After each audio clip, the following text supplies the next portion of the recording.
இனாஸ் கிச்சனை சப்ஸ்கிரைப் பண்ணுங்கள். இனாஸ் கிச்சனோட அப்டேட் வேணும்னா பெல் பட்டனை கிளிக் பண்ணுங்கள். நாம் இனாஸ் கிச்சனில் பக்ரீத் ஸ்பெஷலாக மட்டன் ஷோல்டர் பிரியாணி தான் பார்க்க போகிறோம். இந்த பிரியாணி ஸ்பைஸியாக இருக்காது, ரொம்ப மசாலாவும் இருக்காது. வாங்க எப்படி பண்ணுறதுன்னு பார்க்கலாம்.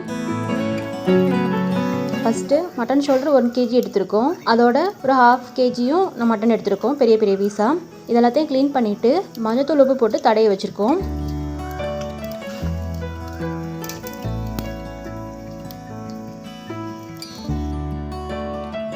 நாங்கள் விறகு அடுப்பில் தான் பிரியாணி பண்ண போகிறோம். அதுக்காக இப்போ ரெடி பண்ணிகிட்ருக்கோம். சட்டி நல்லா காஞ்சோடனே அதோட நெய் 2 டேபிள் ஸ்பூன் ஊற்றணும். அதோட எண்ணெய் 2 டேபிள் ஸ்பூன் ஊற்றணும். அதோட ஹோல் ஸ்பைஸ் போடணும். பட்டை, கிராம்பு, ஏலக்காய், பிரியாணி இலை எல்லாத்தையும் போடுறோம். அதோட புதினா இலை போடுறோம். புதினா இலை போட்டதுக்கப்புறம் நம்ம தண்ணி ஊற்றுறோம். மட்டன் வேகிற அளவுக்கு தண்ணி ஊற்றணும்.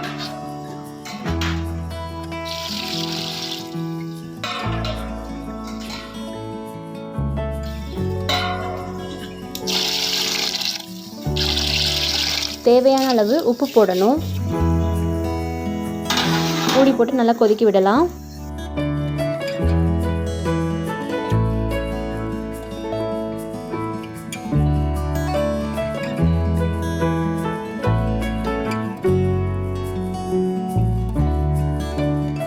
நல்லா கொதிக்கிற தண்ணியில் மட்டனை வேக விட போகிறோம். ஒரு 20 நிமிஷம் மட்டன் நல்லா வேக விடலாம்.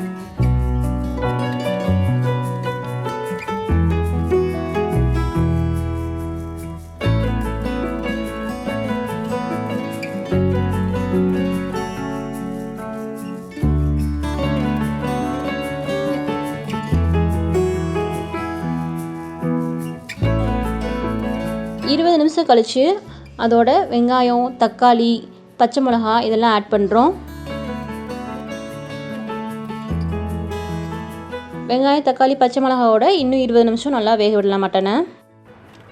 நாங்கள் விறகு அடுப்பில் வைக்கிறனால எங்களுக்கு 40 நிமிஷம் வேகிற டைம் ஆச்சு. இதே நீங்கள் கேஸ் ஸ்டவ்வில் வச்சிங்கன்னா இதை விட கூட தான் டைம் ஆகும்.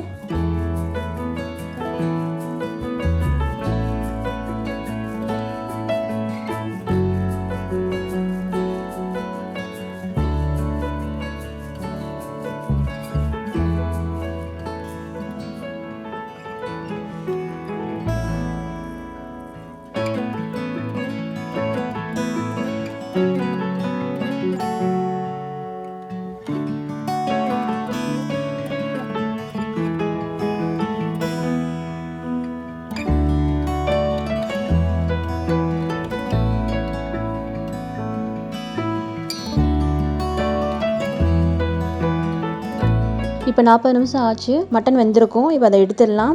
எடுத்து தனியாக ஒரு பிளேட்டில் வச்சிடலாம்.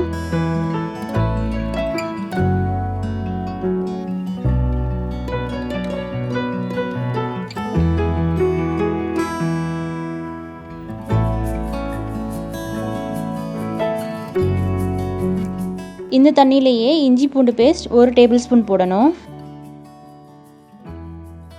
நாங்கள் 1 பாக்கெட் பிரியாணி மசாலா போடுறோம். இந்த மசாலாவோட நேம் வந்து மெஹரன் பிரியாணி மசாலா. இது லோக்கல் ஸ்டோர்ஸ்லாம் கிடைக்குமான்னு தெரியல. அப்படி இல்லைன்னா அமேசான், ஃப்ளிப்கார்ட் மூலயமா இந்த மசாலாவை ஆர்டர் பண்ணி வாங்கலாம்.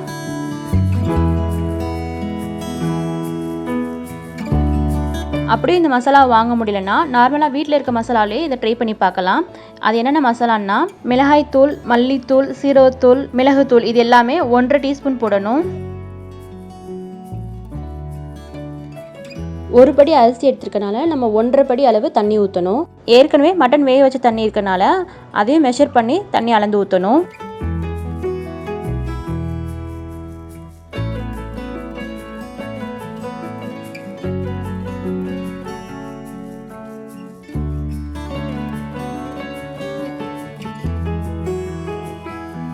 தேவையான அளவு உப்பு போடணும்.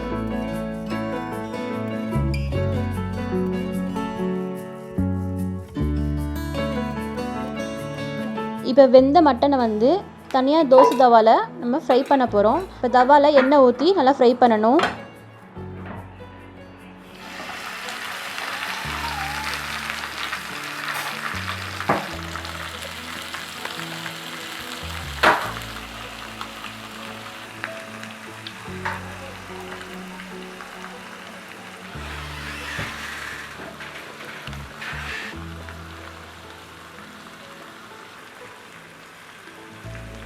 ஒரு சைடு மட்டன் ஃப்ரை ஆயிடுச்சு. இப்போ இன்னொரு சைடு திருப்பி போட்டு ஃப்ரை பண்ணணும். ஃப்ரை பண்ணிவிட்டு தனியாக ஒரு பிளேட்டில் எடுத்து வச்சுக்கலாம்.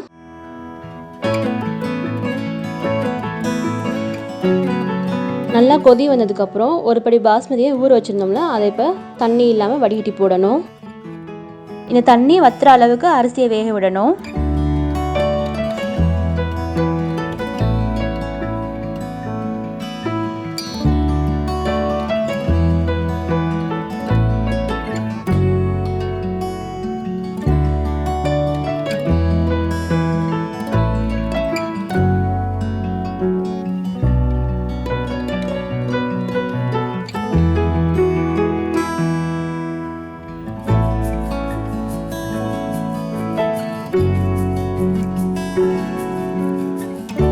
நல்லா அரிசிலாம் வெந்திருக்குது.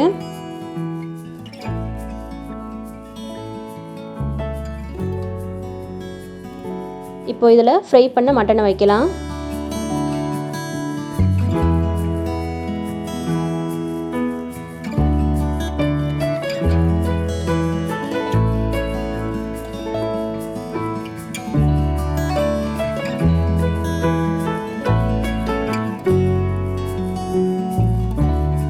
ஒரு பவுலில் சூடான சார்கோலை வந்து எடுத்துக்கலாம். அந்த பவுலை பிரியாணி மேலே வச்சுட்டு 1 டீஸ்பூன் நெய் ஊற்றி அதோட ஸ்மோக் வெளியில் போகாமல் மூடி போட்டு மூடிடணும்.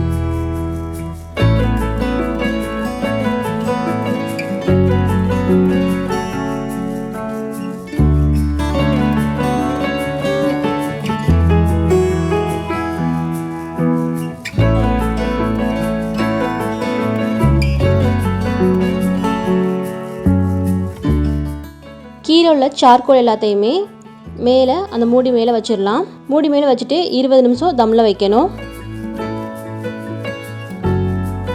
20 நிமிஷம் ஆச்சு. நம்ம இப்போ ஓப்பன் பண்ணி பார்க்கலாம். Bakrid special mutton shoulder biryani ready.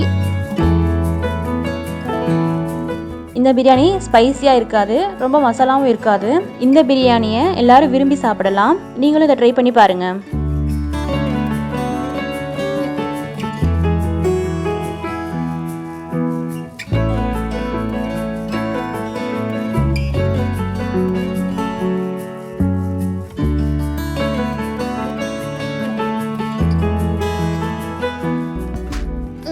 இந்த வீடியோ பிடிச்சிருந்தா ஷேர் பண்ணுங்க, கமெண்ட் பண்ணுங்க, லைக் பண்ணுங்க.